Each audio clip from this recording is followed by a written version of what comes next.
కథ శీర్షిక కలకేయ యువరాజు పరివర్తన. ఒకప్పటికి కలకేయుల రాజ్యంలో కాళిదేవుడు అనే యుద్ధవీరుడు ఉండేవాడు.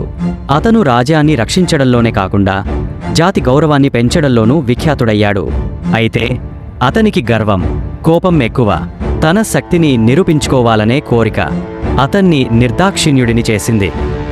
ఒకరోజు ఒక చిన్న గ్రామాన్ని దోచుకోవాలనే ఉద్దేశంతో కాళిదేవుడు తన సైన్యంతో వెళ్ళాడు. ఆ గ్రామం చిన్నది, కానీ నిస్సహాయ ప్రజలతో నిండిపోయింది.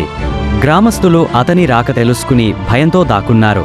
అయితే ఒక బాలుడు, ఓ పేరు ధీరుడు, తన గ్రామాన్ని కాపాడతానని ప్రతిజ్ఞ చేశాడు. అతను పెద్దలకు, నా మాట నమ్మండి, వారితో మాట్లాడతాను అని చెప్పి కాళిదేవుని ఎదుటకు వెళ్ళాడు. ధీరుడు కాళిదేవునితో మాట్లాడాడు.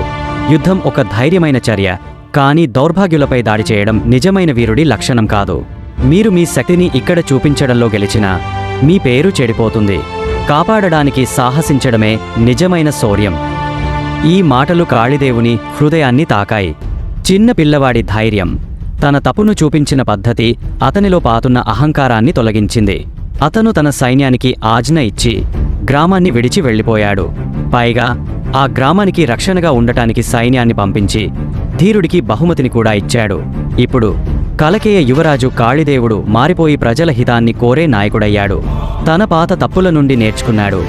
గర్వం, అహంకారం విసర్జించాడు. నీతి, గర్వం మనిషిని పడగొడుతుంది, కానీ నిస్సహాయులకు సాయం చేయడం నిజమైన వీరత్వం. ప్రతి మనిషి తన తప్పులను గుర్తించి మారడం మానవత్వం.